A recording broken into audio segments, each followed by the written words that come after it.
get this, we're going deep on AI, but like Portuguese style, you know? We've got reports, insights, the whole shebang, all about Portugal's AI goals. They're trying to become like a major AI player by 2030. And get this, they want to retrain a third of their workforce. A third. It's really something. It's ambitious for sure, but what's interesting is it's not just about like chasing the latest tech trends, you know. Right. They have this whole national strategy, AI Portugal 2030. It's a real roadmap, not just like a Band-Aid solution. So it's not just a buzzword. It's like they're actually serious about this. So what's at the core of this strategy? It's about building a solid AI ecosystem for sure, but with this human-centered approach. Okay. They're putting a lot of resources into education and upskilling, getting their workforce ready for a future driven by AI. Which brings us to that crazy statistic.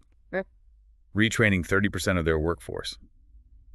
McKinsey seems to think that's like Portugal's secret weapon for their economy. Yeah, McKinsey's analysis suggests that if they upskill their workforce like this, it could actually triple Portugal's GDP growth. Wait, triple? Seriously? How does that even work? How does AI upskilling lead to that much economic growth?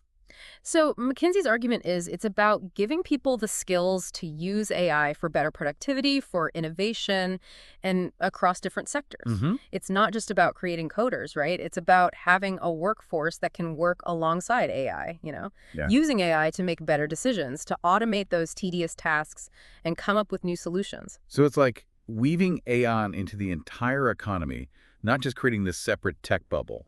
But how do you even start retraining that many people? Where do they even begin? They're tackling it from different angles. One fascinating thing is their focus on early education. Okay. They have these things called Ciencia Viva clubs that actually introduce kids to machine learning, like basic concepts starting really young. It's about building this foundation of understanding technology from the ground up. So like, while other kids are learning the alphabet, Portuguese kids are building robots. That's kind of wild. It's about sparking that curiosity, right? Yeah. Giving them the tools to understand this tech early on. And it doesn't stop there. Summer schools, workshops, they even have programs specifically for high schoolers focused on how AI is used and data science. Wow. It seems like they're really integrating it into their whole education system, not just like adding it as an extra thing. Exactly.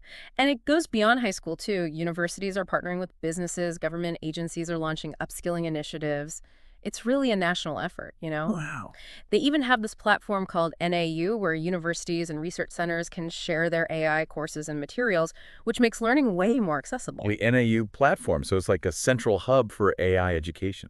Right. It shows you how committed they are to making AI education available to everyone, but it goes beyond just the technical skills. McKinsey emphasizes soft skills, too, like how adaptable you are, problem solving, creativity. It's about preparing for a future where humans and AI work together, especially with this rise of generative AI. Generative AI, that's one that writes poems and stuff. I get the creative part, but how does that affect, a country's productivity? It's not just about creative stuff, though that's cool, too. But generative AI can automate those really complex tasks, analyze tons of data, even come up with solutions to problems in business. Imagine if AI could write reports, analyze market trends, even design entire marketing campaigns. It frees up people to focus on more strategic and creative work. Okay, I see the potential there. So it's like using AI to boost our abilities, not to replace us entirely. Exactly. But with all this focus on the technology, how's Portugal planning to deal with the human side of this massive change? McKinsey mentioned something about organizational change being important. Yeah, they're right on the money there. McKinsey suggests that for every euro invested in AI tech, Portugal should invest 3 euros in managing the human side of things. That means adapting how work gets done, rethinking job roles, and building a culture where humans and AI can collaborate. So it's about finding that balance, right? Investing in the latest tech, but also preparing their workforce for a future where they're not just working alongside AI, but actually thriving in that environment. Exactly. And it's not just theory. We're already seeing this vision come to life with real-world examples, like take Connect Robotics, for example. They're actually using AI-powered drones, right, for super fast deliveries, even like in emergencies. No way. Yeah. Imagine needing medical supplies like way out in a remote area. These drones can handle tough terrain and get those supplies there crazy fast. That's wild. So it's like straight out of a sci-fi movie, but happening now. It shows how AI can be, actually helpful for society, not just about efficiency. Totally. And speaking of AI for good, Portugal's also got this AI moonshot challenge going on. AI Moonshot Challenge. What's Yep. that all about? So it's a competition, right? Teams have to come up with solutions for ocean sustainability using, you guessed it, AI. Okay. There's a big prize for whoever finds the best way to find and track marine debris, like ocean pollution. So they're using AI to fight pollution. That's pretty amazing. Who's behind this whole thing? It's a team effort. Some big names, actually. We're talking the Portuguese Space Agency, the Foundation for Science and Technology, even the European Space Agency, and Unbabble Labs. Wow, they're not messing around. But why space? Are they planning to, like, beam the ocean clean from space or something? That's the cool part. These teams get access to all this stuff, AI resources, satellite data, even supercomputers to build their solutions. So, yeah, kinda. They're using space tech to solve a problem here on Earth. So they're mixing cutting-edge AI Right. with, like, the power of space exploration. It's next-level innovation. What I'm seeing here is that Portugal isn't just interested in AI for the sake of being high-tech. They want to use it for good, right? To fix real problems. You got it. And it brings up an interesting point. Portugal might not be the biggest country, but their approach to AI could have a real impact globally. That's a good point. We always think of AI coming from Silicon Valley, those big tech companies. But here's Portugal doing its own thing. What kind of impact are we talking about? Well, first off, they're proving you don't have to be a giant to do amazing things with AI. Their success could inspire other countries, especially smaller ones, to not just try and keep up with AI, but to actually lead in this field. So Portugal's like a trailblazer, showing everyone what's possible. Right. They're also changing how we think about AI, which is often all about competition and making money.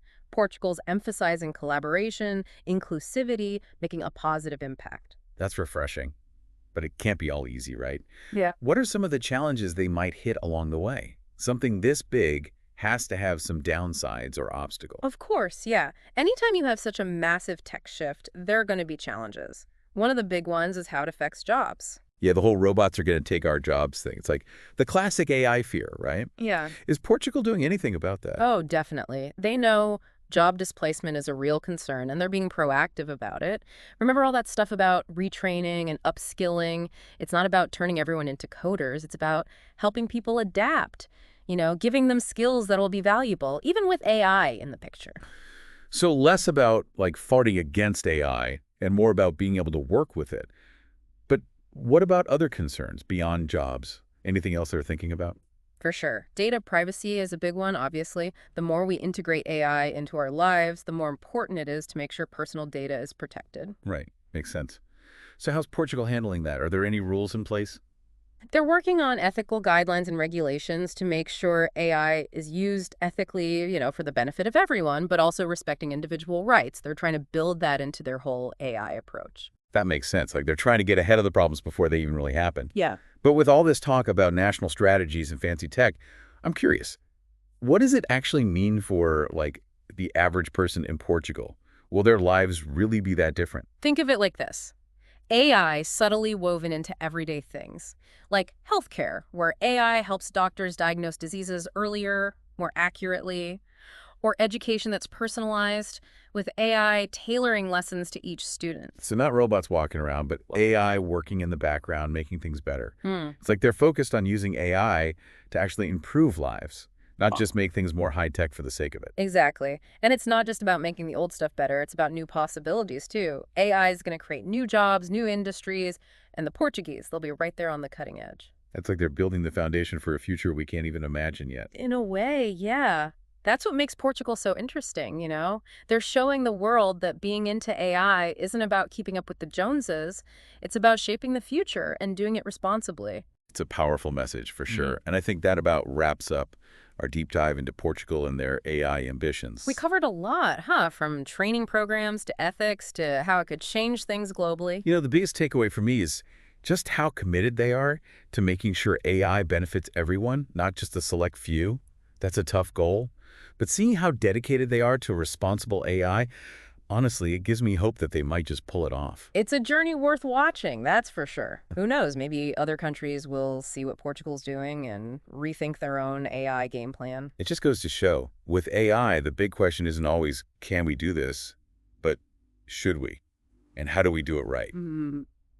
And on that note, we'll wrap up this episode of The Deep Dive. Catch you next time, and until then, keep exploring and keep asking the important questions.